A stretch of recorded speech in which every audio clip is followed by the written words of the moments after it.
It's the girl Lady J, back with the bullshit. Don't forget to like, comment, share, subscribe, and keep it cute in them comments, baby. Do you hear me? So don't forget, y'all, this is just my thoughts, commentary, and opinion. You can let me know yours down below, but don't get crazy. Keep it cute in them comments or you will get blocked, okay? But follow me on my socials at Southern T. That's Southern T with 2 A's. And like, comment, share, and subscribe to this video, child, especially if you stayed to the end. I will catch y'all in the next one. So the first topic that I want to get into is Nicki Minaj, of course. So Nicki Minaj and Ebro, you know, the one over there with the pool at Apple Music. So Ebro, you know, he was upset a few days ago that apparently none of the major hip-hop artists, quote-unquote, thanked hip-hop, whatever that's supposed to mean. And, you know, a lot of people felt like he could have been throwing shade at Nicki Minaj's way because, you know, she's been very active on social media lately but hasn't acknowledged anything about, you know, the 50th anniversary of hip-hop. So, you know, which, I mean, what do you think?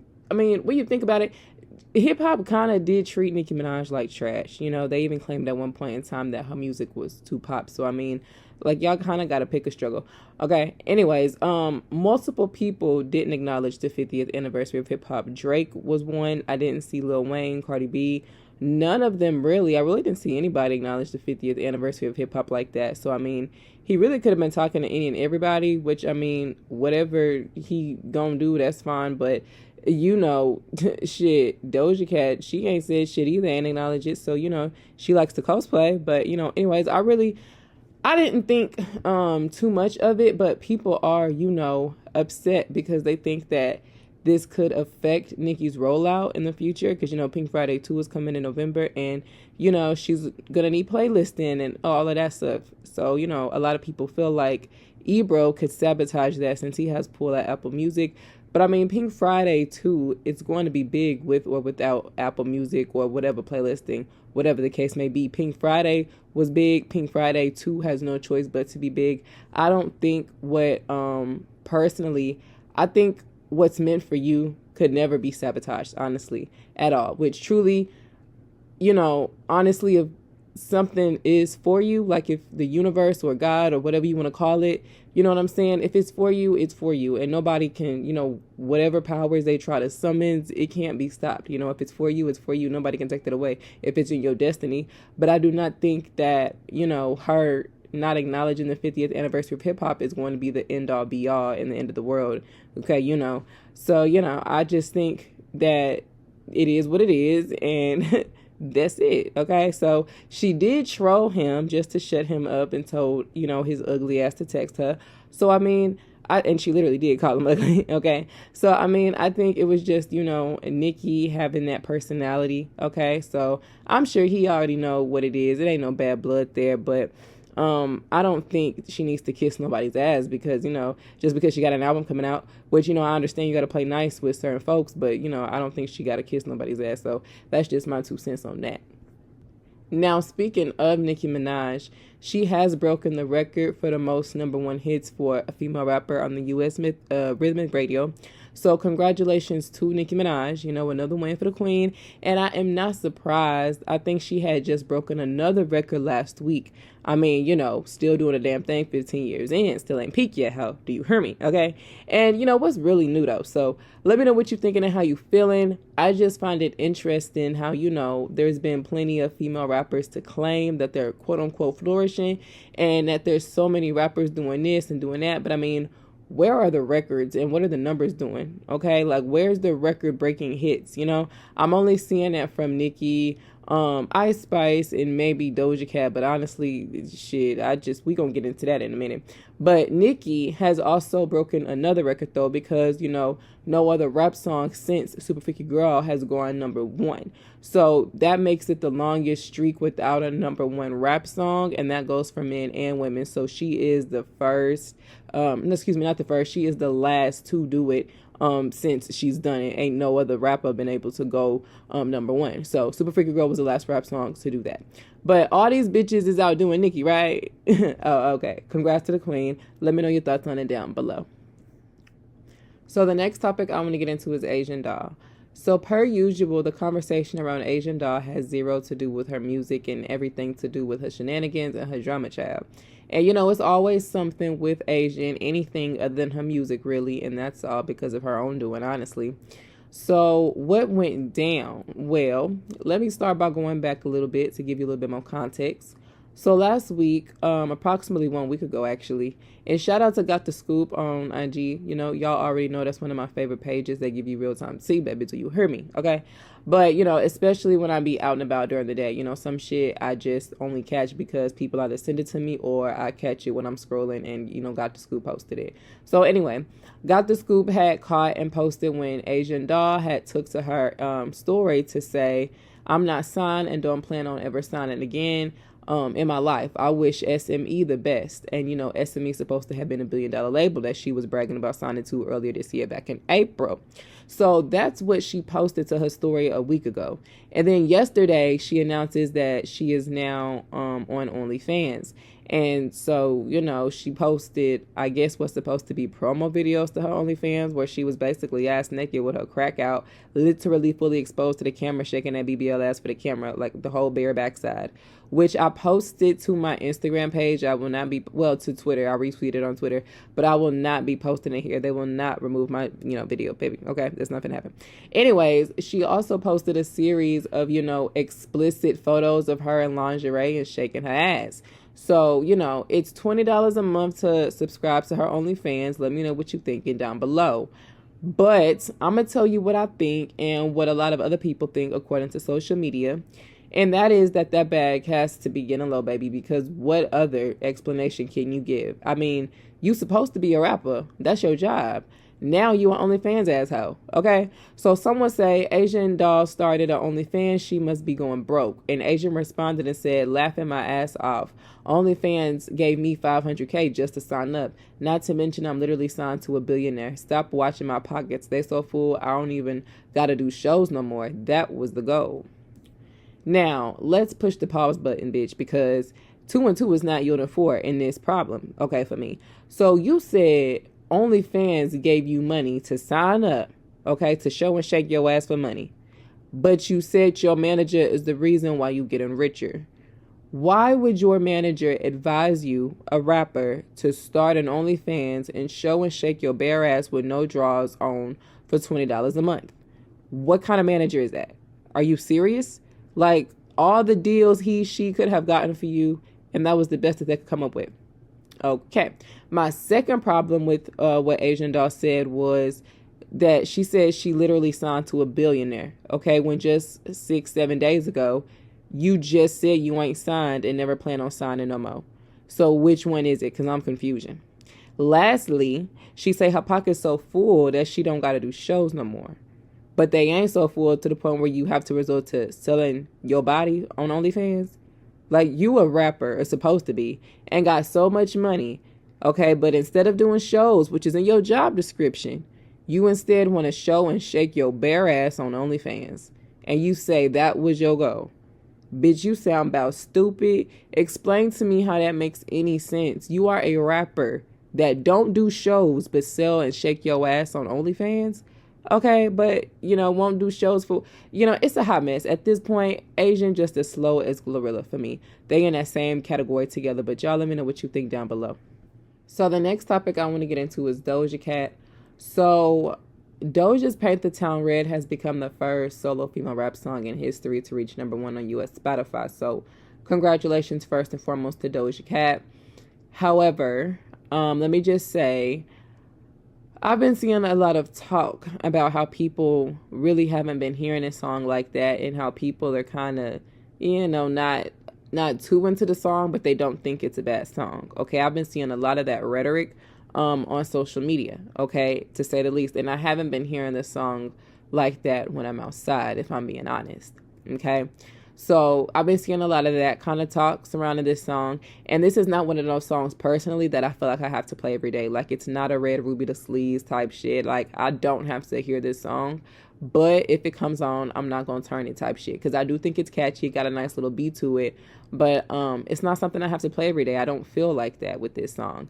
So, I just feel like it don't have that type of effect on me. And I've actually been seeing a lot of talk about how, there was this one YouTuber, and shout out to my radio, because I seen it, I seen her post it first. But there was this one YouTuber that, basically she had reposted, and basically he was saying how after he had reviewed this person's song, and he didn't say who this person was, but a whole bunch of people on social media figured it out after putting two and two together. A lot of people feel like it was DojaCat, because what happened was, after like 2 days after he reviewed, Paint the Town Red, which he really didn't care for, and he gave those thoughts, feelings, and sentiments, a couple of days later, he got a message from this artist's team. And, they didn't really like the fact that he gave it a negative review, and that, they basically said they would have paid him to say that, otherwise, that he liked it. Okay. And so a lot of people feel like that it was possibly DojaCat, because there has been talk of Payola in Doja's career before. Because, DojaCat hasn't been getting the best reception for this Scarlet era that she got going on. And she already went off on her fans, that she's clearly at odds with, even though she took to her Instagram story to claim that only her real fans get her, whatever the fuck that's supposed to mean. Okay, that's just her trying to make up for whatever issue that she originally had with them and shook up the table and lost all them goddamn followers, if you ask me. But I just feel like the reception for this Scarlet era hasn't been going the way she's wanted it to go. And, like I said, she already went off on her fans that she's at odds with, as well as her label. And I feel like, a lot of people aren't really just loving this song, even though it did debut at number 15. Okay. And, it, within the top 20, I just feel like organically this song is not going to be like a top 5 song, but I could very well, it could be, because it could go top 10. However, I don't think this is a top 10 worthy song, if I'm being honest. And I don't think it's a bad song either. Like I said, I'm not going to turn it if it come on. I think it's okay. I think it's good. But I just think Attention, the record that she dropped before this one, it didn't even crack the top 30. And then I looked up at this one that she dropped, and now it's debuting in the top 20 at 15. Okay, so you got one song that didn't get any attention, and you follow it up with all of a sudden it doing all these amazing numbers and high streams and record breaking, and you not even hearing this song when you go outside. You know what I'm saying? So I don't know. It just seems a little bit. I'm kind of giving a side eye. I'm not gonna lie. Okay, so I don't want to say Attention was trash, but literally it was considered a flop. And then like I said, you come over here to this song that you kind of just dropped, and all of a sudden it's just doing all of these high numbers, even though I'm seeing a lot of mixed reviews about it. Okay, and it's more like definitely mixed than positive or negative. Okay, a lot of people are in the middle about it, and I've seen plenty of negative reviews about it on YouTube. Actually, they don't really care for the song, okay, nor the video. So for it to debut in the top 20 and expect it to go top 10, it's just a little bit sketchy, because DojaCat has been, like I said, been accused of using Payola in the past. But honestly, I just think DojaCat or Doja's team, they just want her to keep up that momentum from Planet Her or Hot Pink. Because like I said in my last video, I do not think that this Scarlet album or this era is going to see the same success as a Planet Her or Hot Pink. And I think they know that, which is where the payola is starting to get involved. And I think that is why, it's ultimately the reason for, them boosting these numbers. Okay, they want her to do as good as the previous 2 albums. However, she's already pissed off that her fans, the people who support her, she's already pissed them off. And like I said, she lost about like 700,000 or so followers. And then on top of that, a lot of people aren't really feeling this new Doja Badu vibe that she got going on. So I don't know. You can let me know what you think about it. But like I said, I don't think it's a bad song. I just, like I said, I don't really see too many people outside listening to it like that. Like, ain't nobody requesting it like that from what I'm hearing. Okay. So, Doja was taking shots in the song, okay, at her fans, at the label, and I really just don't think that's going to work out too well for you, boo, and that's why I'm thinking that she's getting the kind of reception that she is and why they having to fudge them numbers. Now, speaking of Doja, okay, it's also been revealed that she earned her biggest streaming debut on Spotify from a solo female rapper with 4.57 million streams with Paint the Town Red. So, congratulations to Doja. But again, I'm giving the side eye because I just, like I said, I don't see people living and going up for this song like that. So, not even on the internet. And I find that to be a little bit suspicious. But y'all let me know what you think about it down below. So the next topic that I want to get into is SexyRed. So SexyRed's EP Hood Hottest Princess has steady been rising on the Billboard 200 since its debut in the low 190s.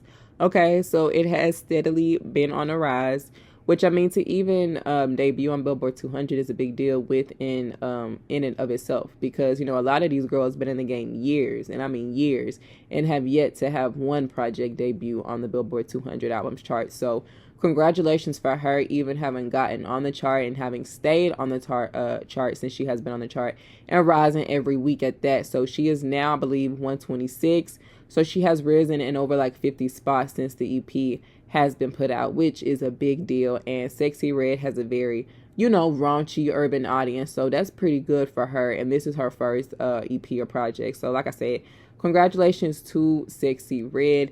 And I have been one of those ones, contributing to them streams, baby. Do you hear me? Okay. I'm not going to lie. I like SexyRed's music. Well, some of her music, let me say that. Because honestly, there's only about 3 songs from that project that I have actually downloaded and added to my playlist rotation. So I'm not going to say I just fuck with her music like that, but she got a couple of songs I can turn up to. Okay. So, I just feel like she make music for them girls that likes to get ratchet and have a good time, honestly. So that's what she gives to me. And I like that Hellcats and SRT song. Okay. And then of course, Pound Town, too. So, I'm not gonna lie though. I do be listening to SexyRed on a regular. Okay. At least them 3 songs, them heavy in rotation. Okay. So them up there with, like what I be listening to almost every day, like Red Booby the Sleeves type shit. Like I really just got to be in the mood, honestly, for SexyRed, but I will listen to some skeeyee at least once a day. So I will put on some of that SexyRed. I like that vibe. So, I don't think she's the best lyricist or nothing like that, but I like her come up. She's authentic and she got her own sense of style, her own signature, and I'm not going to hate on that at all. Like I say, not the best rapper by a landslide, but Lil Mama is a vibe. Her personality is contagious to me, and she seems to know to have a good time. Speaking of which, a lot of people feel like Nicki should take SexyRed on tour as an opener. And honestly, I don't think that would be a bad idea. I think it's actually a great idea because SexyRed know how to turn a crowd up. I think Pound Town 2 would turn the crowd up. And I think that would be a great, add-on for Nicki's tour. So, let me know what you think about it down below. Now, speaking of SexyRed, her song Skeeyee has made its way on the charts, and that's the Billboard Bubbling Under charts, that is, at number 24.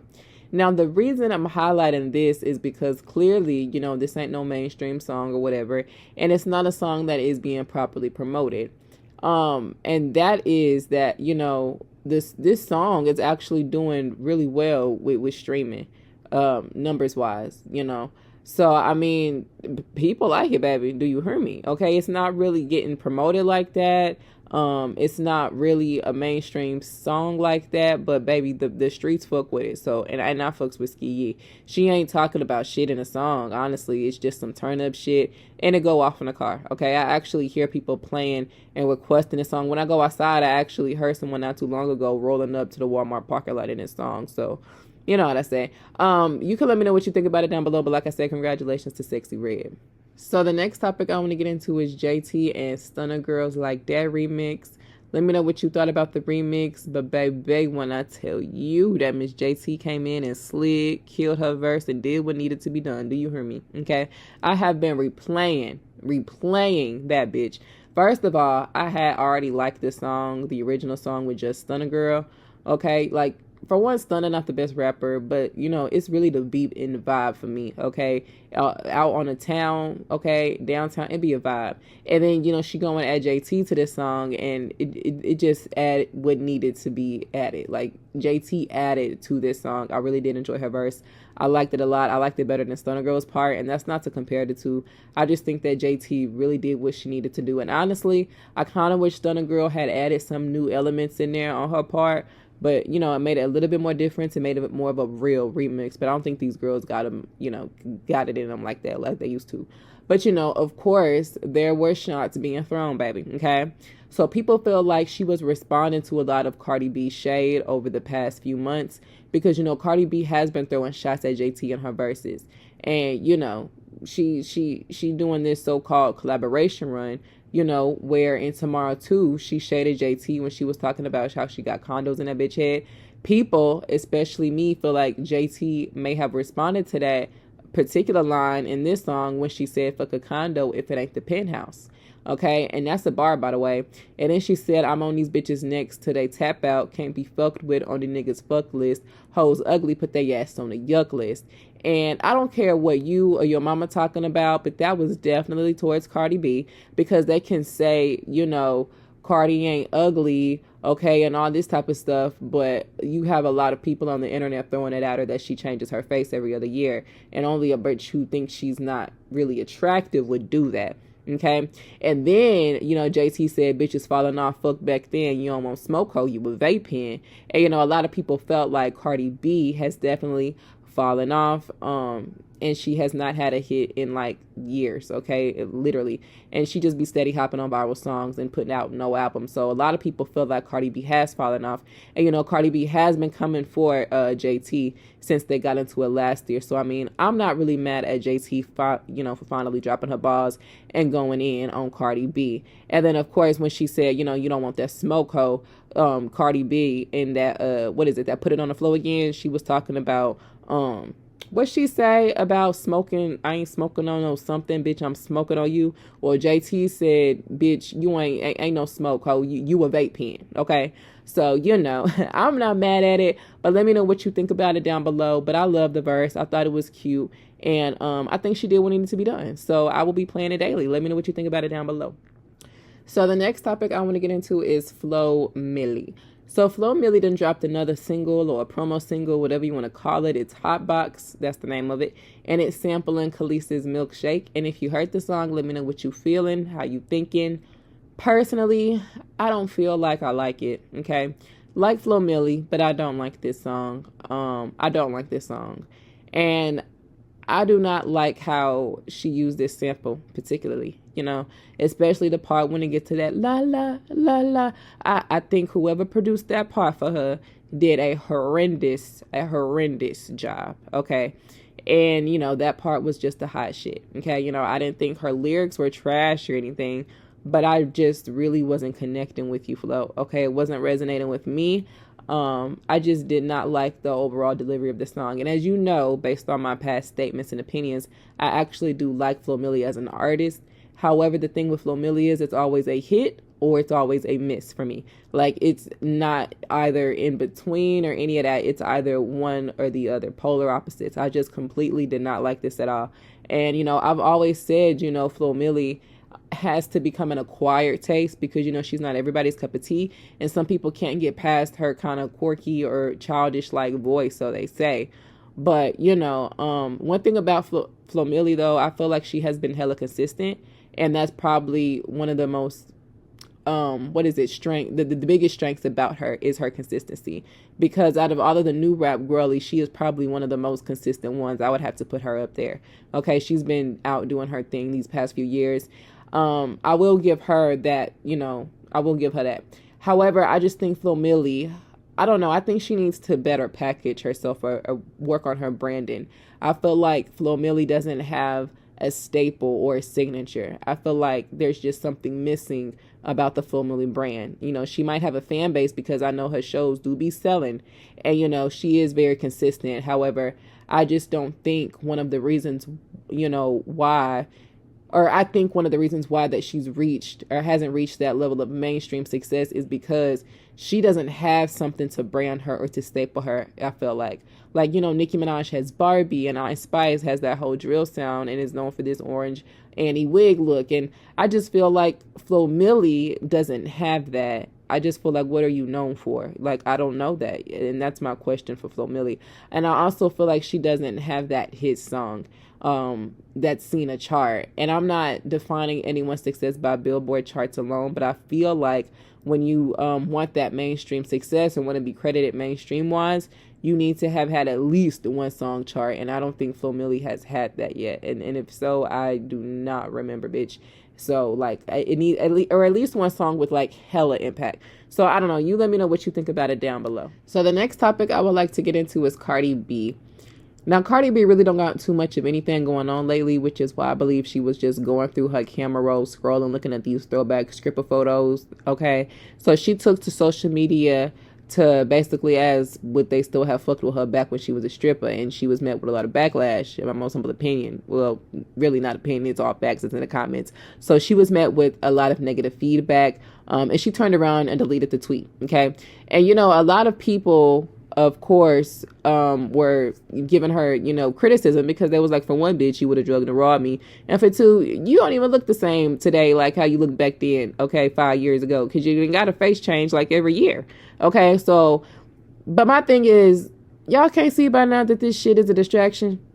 Like, Cardi B at this point just want to stay a part of a conversation. She just want to be here. I mean, genuinely think about it. What does Cardi B have going on right now? What songs do you know she pushing right now? What records that she got is just chart breaking right now? Like, what the fuck does she got going on? Okay, Cardi B solo music. Where is that? Where is the album that her team was talking about that is coming this year, 8-9 months ago? Where is all of this stuff from Cardi B? Like, where is the music? All these features on these other artist songs that's out here flopping. All this for a global superstar. Okay. So I just feel like these are all the part of the, you know, the antics to keep her a part of the conversation, because clearly ain't nobody too fucked up about Cardi B not dropping on music no more. Okay. Because honestly, I think her fans then gave it up. And I honestly feel like Cardi B just might be shelved. Okay. And we already had that discussion, but that's just how a lot of people feel. And I'm one of them people. So when you think about it, you know, it's really not too far fetched. Because, you know, the music is nowhere to be found. You steady hounding, you know, Tasha K for money when you supposed to have money already. But you, I guess, dishing it all out to go to court. Which, I mean, the label is sick of that shit because they want some goddamn album money. Okay? So in my most humble opinion, I feel like Cardi B is most definitely not a priority right now. And I do not believe there is a second album. And if it is, it's not materialized and it's nowhere near complete. Because if it was, I think she would have at least put out a single, a promo single or something by now. And she has yet to do that. So, you know, I think after the failure of Hot Shit, it just scared her and her label silly. And they kind of just been, you know, draining from that budget ever since. Okay. So, you know, you're supposed to have these records in the top 10s. They've been in the 50s, 60s, 80s, and just going down and down and under. Okay. If you ask me. So, you know, let me know what you think about that down below. Now, speaking of Cardi B, she is threatening that she is making sure her husband off to go cheat is going to sue whoever generated an AI voice of him talking on the phone with a woman and basically about to go cheat on Cardi. So, like I say, here we go back with the stunts. Now, when I first heard this audio a few days ago, I retweeted it on Twitter and made mention that I was already skeptical because of the increased use of AI as of late, especially in the case of celebrity voices. Because I remember not too long ago, somebody, the weirdos online, generated an AI voice of Ice Spice talking shit about Nicki, but of course it wasn't real. Okay, it was fake. And I'm so very aware that these AI, you know, generated things are real. However, I didn't immediately write it off because earlier this week I noticed it was posted to certain blogs like XXL that basically Cardi was upset that Offset had took 2 hours to bring her food until she realized he had gotten her 2 bags. I said 2 bags. I want to say a purse, but I combine my words, child. But anyways, he had gotten her some 2 purses. And so take a look. 2 hours ago, Offset hit me up like, do you want red snapper? And I'm like, yeah. So I'm waiting on the food, and then I start getting aggravated because I feel like, how are you going to ask me if I want a red snapper? So I don't order food. I don't Uber Eats food because I'm waiting on his food. So then I call him and I told him, like, if I was going to know you was going to take 2 hours. I said, if I would have known you was going to take 2 hours to get me food, you shouldn't have even asked me if I wanted food. I would have just ordered it. But look what my baby was doing for me. He got me this bag. I love you. Sorry. Oh my God, babe. He's cute. So that was posted earlier this week, and a lot of, the comments was, of course, negative, because they was like, it don't take 2 hours to get 2 bags, and that the bags was, a distraction, and ultimately that, they felt like he was cheating, and that comment about him cheating got like 2,000 likes. So fast forward a few days later, we get this supposed leaked phone recording of Offset going to go cheat on Cardi B, okay, after it was just having made a big deal about how he was gone for 2 hours a few days ago. Then once that surfaces, it really don't make much noise, okay, this AI fake, Offset phone call. It really didn't make much noise. Nobody was really talking about it or really reposting it because it really wasn't believable. And a lot of people probably wrote it off as AI, okay, because nobody of major, credibility posted it. And so Cardi B, because nobody posted it, she made sure to address the shit in a Twitter space and say this. Benny Wayne Walker Jr. is going to feel when, I'll say about a month or less, he receives a letter to his workplace and to his home because his son, Ashton, decided, which he's a graphic designer, to put tattoos on somebody else's body, claiming that is my husband, which, by the way, babe, if you wanted to make it more convinced that was my husband, you should make sure that you put the blonde dreads in the bottom, since the dreads that it was in your picture were black. And also, my husband is not that skinny. So so you guys are going to receive a letter from his lawyer, because all these little games that you guys want to play online is going to be over with. So make sure you have fun explaining that to your father, babes, because you're going to be getting sued and we're going to make an example out of you. Yeah, and that was a terrible AI voice, by the way. So I have decided this is either more fucking PR stunts, which I 90% believe, or this nigga is moving hella messy and is out here moving and grooving in these streets, which he still could be doing. It's one of the goddamn other. And both options are both sad and pathetic as hell. Like, get a hit, get an album, and stay off the PR stunts. Because for one, that's supposed to have, been voice recording of Offset, wasn't even posted to any major blogs, made any real news, okay? So because of, the pure fact, a lot of people probably wrote it off as AI. So for Cardi to turn around and bring more attention to it and spotlight it by taking it to Twitter Spaces and reposting it just to have the blogs reposted is kind of pathetic, honestly, and it's screaming PR. Okay, all her moves this year been pertaining to a goddamn cheating scandal, and it's pathetic to me because, babe, what is the music doing? I don't give a damn about your marriage. So, y'all can let me know what you think about it down below. So the next topic I want to get into is Megan Thee Stallion. So if you haven't heard, Megan's trial, which was scheduled for this month of August with 1501, has been pushed to March 2024, which is a good 8-9 months out. So goddamn, our whole goddamn pregnancy away. And, a lot of people feel like and are thinking that she is going to be out of music for some while for obvious reasons.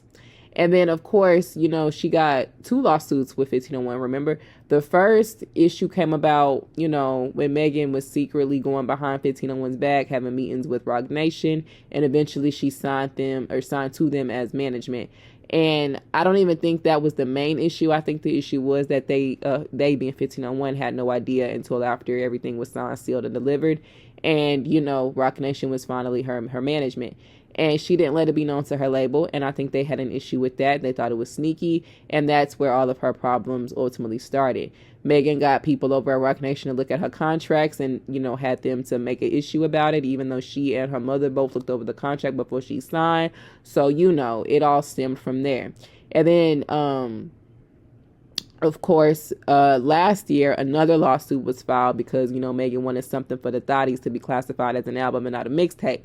And, 1501 claimed it was a mixtape. And honestly, some of her fans originally was claiming it was a mixtape too. Then they switched to an album. Then it was a mixtape. Then it was an album to a mixtape. They don't even fucking know. But it definitely, to me, was not an album. And I remember her saying when she was about to drop it, it was just something for the fans.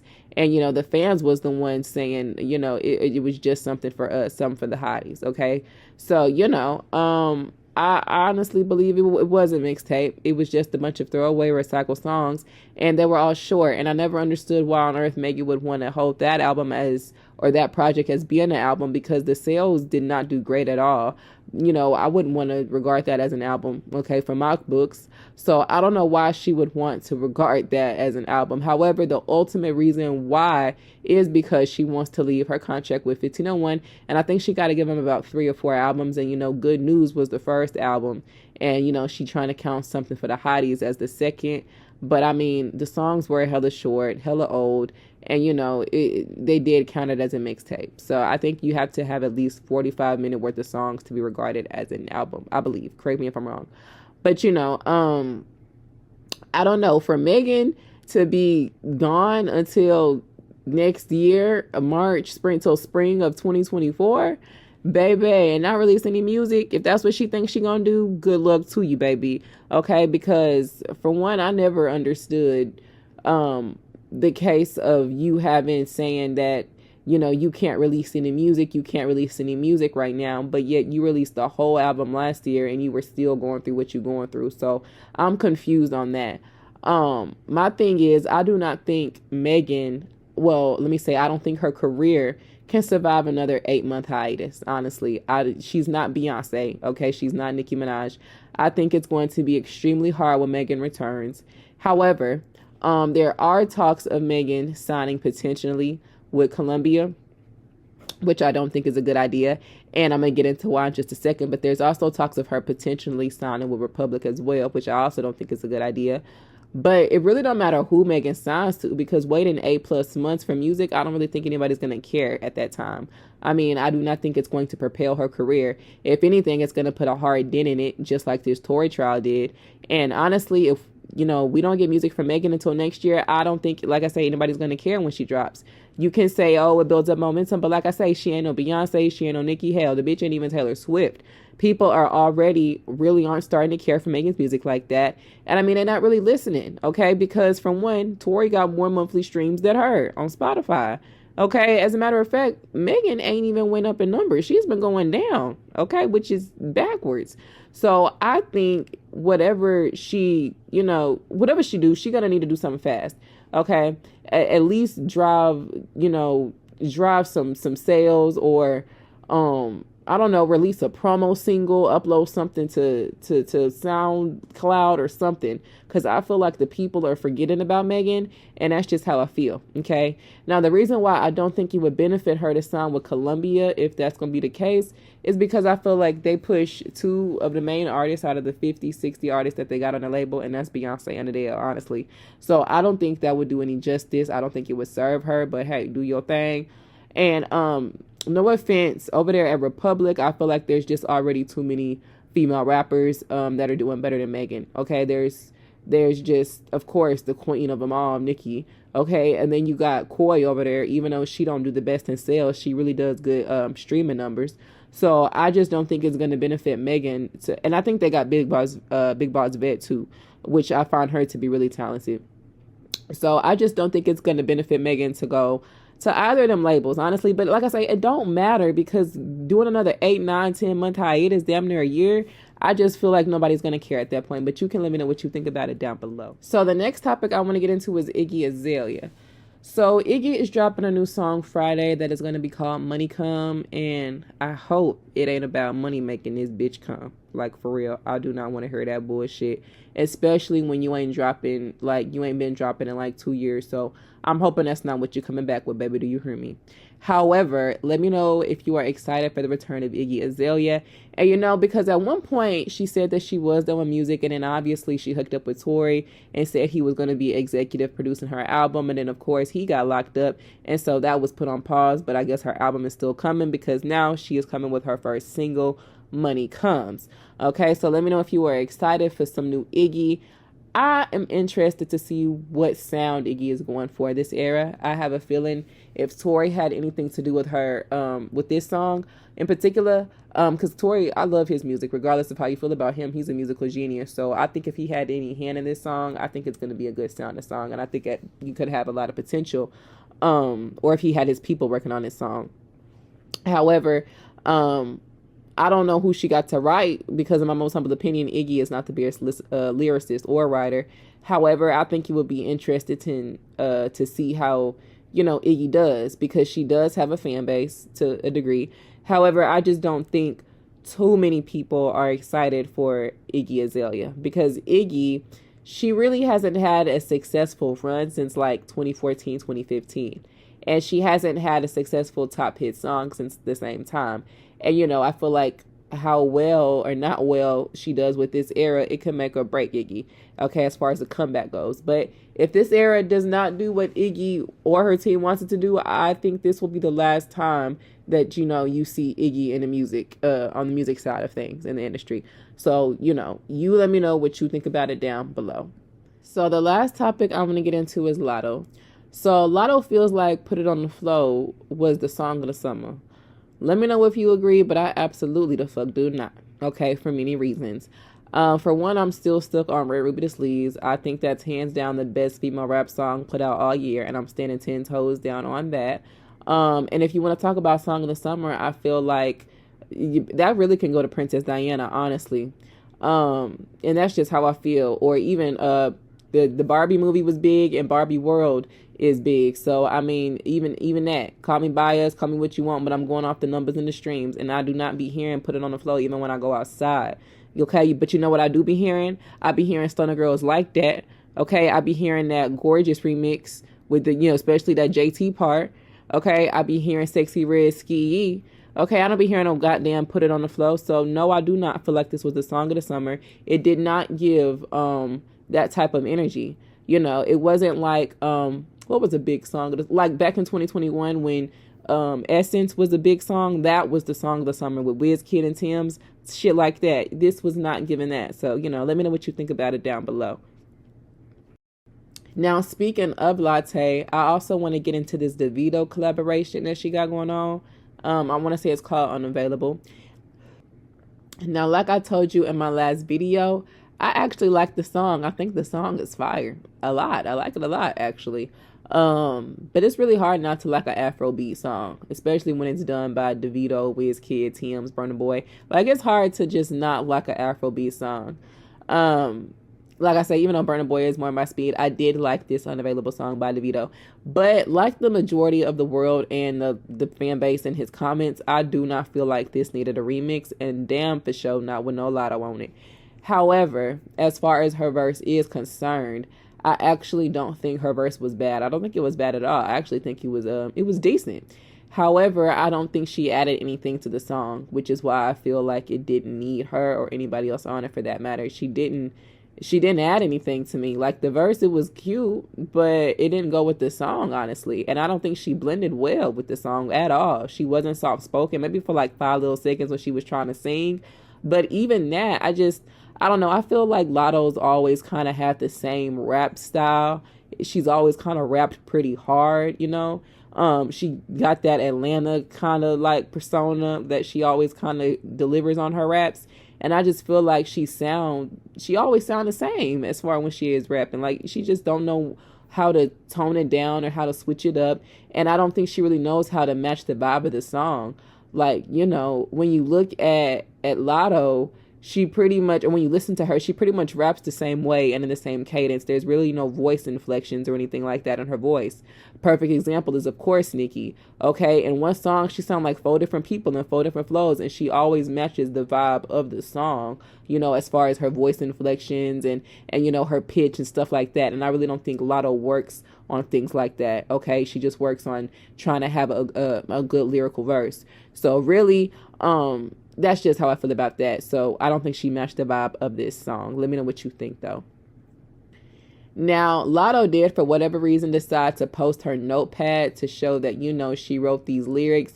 And ever since Nicki Minaj, first of all, because, Nicki put heavy emphasis this past week on the fact that she's been writing these little songs that she been teasing, baby. And I'm saying little songs, but baby, they sound like a whole vibe. Do you hear me? Okay. So, Nicki's always been pretty adamant on the fact and been heavy and took pride in the fact that she writes her music, especially amidst that interview that came out last week with Amy Luciani, basically exposing how Cardi B has writing camps and how a lot of these rappers be having writing camps. So I guess a lot of it, she just, in the midst of all of this talk about writing camps, and then, of course, when she got her shit leaked, I think she just wanted to be made clear that she writes her music. But, babe, that ship has already sailed, and you've pretty much damaged that part of your reputation because of the fact that those reference tracks did leak. Like, you had multiple reference tracks leaked, not just one, and it's not a good look, especially if you're trying to steady claim that you don't want to write on your shit. Okay, for one, that was not the case with Big Energy, for sure, for sure. Now my thing with Latto though is it's not that I don't think she writes. I actually do think Latto has written a lot of her music. However, I also believe that they tell her, we want you to do this song and we think this song is a hit and we got somebody that already written for you. We just need you to just spit. Okay. And so she like, okay, I'm down with that. And I just feel like that was what would happen with Big Energy. Okay. That wasn't an average Latto song. It was a completely new sound for her. It was different than what in anything she ever did before in the past. And, it was a reference track that did leak to it. However, I do think she writes, but I do not think she is 100% writing all of the time like a Nicki Minaj. I don't think that's the case at all. I just think she wants to be on that pedestal of a Nicki Minaj, but she can't be that when she's accepting songs that are already written, even if she will write her own songs here and there. I don't think she will ever get there, honestly, as far as on a Nicki level. That's just my feelings and sentiments on it, speaking the truth. But I'm not gonna sit here and tell you that her part was just trash. I don't think it meshed well with that song. However, chart data revealed that on its first day on Spotify got like 150,000 streams. That is piss poor horrible. And I mean horrible. Okay, it's like what, 2 to 3 million streams that most people do, okay, on their first day. Okay, 150,000 is piss poor. And I know DaVito isn't really big in the US like Wizkid or Burna Boy, but he is big internationally, and I would think this song would do a lot better than that. It just really speaks to his demographic, really not caring for that remix. And I'm not really streaming it like that because 150,000 streams, I mean, come on, ain't nobody streaming that song. And I listened to that shit on Twitter. Somebody had reposted it. And honestly, the comments were very telling. Okay. So obviously ain't too many people caring for that song. Like, even if a song was doing low end streams on average, I would expect it to do 800,000 and 1 million streams, but 150,000 is a different type of low. Like, that shit is a hot shit. That's a hot mess. So, there's that. But to turn around and combat that negativity, I guess her team let it be known that she is the female rapper with the most number ones, with the longest number one charted song on global Spotify, because it's been like 5 weeks as far as female rappers are concerned. And, I'm talking about that song she got with that boy from BTS. And I don't even know why this was even news, but obviously it was because of what was revealed by chart data of these low ass streams. So it was always, I guess, to balance and to make up for it. But I mean, I guess it is what it is. She's credited on the song, so a win is a win. But at the end of the day, we already know she had zero contribution to do to the success of Seven, and that's just facts. Okay, accept it or not, but I would suggest you swallow a real pill, bitch. Do you hear me? Okay, so you can let me know what you think about that down below. So that is all I got for you today. Let me know your thoughts, commentary, and opinions down below. But remember to keep it cute in them comments, baby. Don't get blocked, okay? Do you hear me? But don't forget to like, comment, share, subscribe, and follow me on my socials at Southern Tea. That's Southern Tea with 2 A's. I will catch y'all in the next video.